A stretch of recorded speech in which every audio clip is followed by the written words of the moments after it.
নমস্কার বন্ধুরা, আপনারা দেখছেন পিআর ভিলেজ কিচেন। আজকে আবার একটা রেসিপি নিয়ে চলে আসলাম আপনাদের সামনে। আজকের রেসিপি সম্পূর্ণ নিরামিষ একটা রেসিপি, আলুর দম করব। সেই জন্যে এখানে নিয়েছি এক বাটি আলু, ছুলে ধুয়ে ছাপা করে নিয়েছি। এবার আলুগুলোকে একটু কাট লাগিয়ে দিচ্ছি। এইভাবে কাট লাগিয়ে দিলাম, যাতে আলুর মধ্যে মশলাটা অতি সহজেই ঢুকে যায়।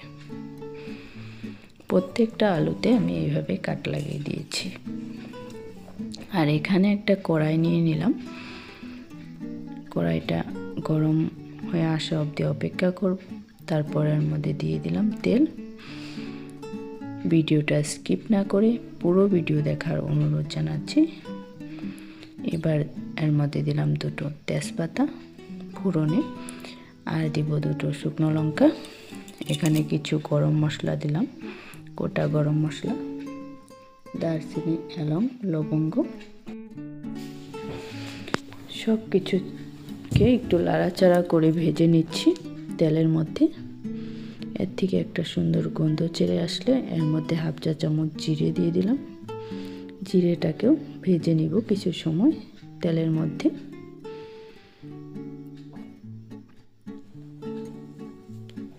এবার ফোড়নের থেকে দেখুন খুব সুন্দর একটা গন্ধ চলে এসেছে। এবার দিয়ে দিলাম আলুগুলোকে দিয়ে একটু লবণ আর একটু হলুদ দিয়ে ভেজে নিব কিছু সময়। ভালোভাবে ভেজে নিতে হবে। আলুগুলোকে এইভাবে ভেজে নিলে আস্তে আস্তে সিদ্ধটাও হয়ে যাবে, ভাজাটাও হয়ে যাবে। আর এখানে কিছু উপকরণ নিয়েছি।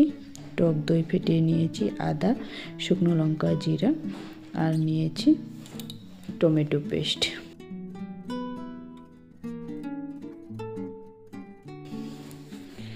এগুলোকে দিয়ে দিব আলুর দমের মধ্যে। এবার আলুটাকে একটু সাইড করে নিলাম। দিয়ে দিলাম আদা বাটা, শুকনো লঙ্কা, জিরা একসঙ্গে বেটে নিয়েছি 2 চা চামচ। লবণ আগের থেকে দিয়েছি, বুঝে পরিমাণ মতো দিয়ে দিলাম। এগুলোকে মিশিয়ে দিচ্ছি আলুর সঙ্গে। একটু নাড়াচাড়া করে মিশিয়ে নিলাম। এবার আমি এর মধ্যে অ্যাড করে দিব টমেটো পেস্ট।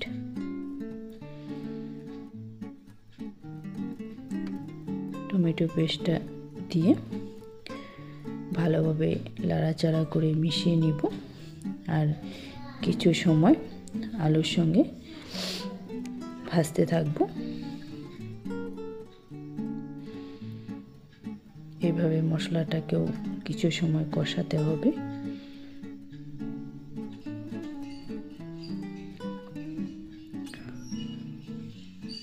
এবার এর মধ্যে 1 চুটকি হিং দিয়ে দিলাম আমি, যেহেতু এটা আমি নিরামিষ রান্না করছি।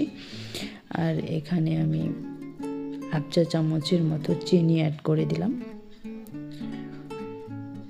এবার বেশ কিছু সময় নাড়াচাড়া করে মিশিয়ে নেওয়ার পর দেখুন এর থেকে তেলও ছেড়ে দিয়েছে। এবার আমি ফেটিয়ে রাখা টক দইটা দিয়ে দিলাম। হালকা আছে, এটাকে ভালোভাবে মিশিয়ে নিতে হবে টক দইটাকে। বেশ ভালোভাবে নাড়াচাড়া করে মিশিয়ে নিব দইটাকে। আজকে যারা আমার ভিডিও নতুন দেখছেন, নতুন বন্ধুদেরকে বলছি, ভিডিওটা দেখে যদি ভালো লাগে লাইক, কমেন্ট, শেয়ার করার সাথে চ্যানেলটাকেও সাবস্ক্রাইব করে নেবেন। দেখুন কত সুন্দরভাবে তেল ছেড়ে দিয়েছে মশলার থেকে। এবার ঢাকা দিয়ে কিছু সময় সিদ্ধ করে নিব আলুগুলোকে। দেখতেই পাচ্ছেন কত সুন্দর কালারও চলে এসেছে। এবার কিন্তু এর মধ্যে আমি পরিমাণ মতো ঝোলটা অ্যাড করে দিব।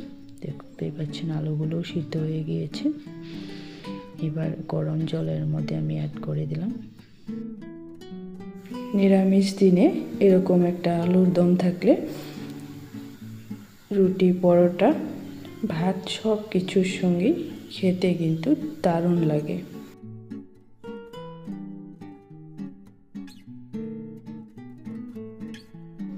অবশ্যই একবার এভাবে ট্রাই করবেন, আশা করছি ভালো লাগবে। এবার আমার নিরামিষ আলুর দম রেসিপি রেডি।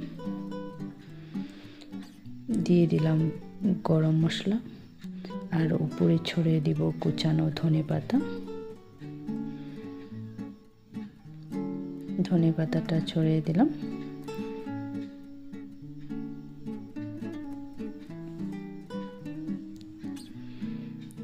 সকল বন্ধুদেরকে অনেক অনেক ধন্যবাদ জানাই। আজকের ভিডিও আমি এখানে শেষ করছি।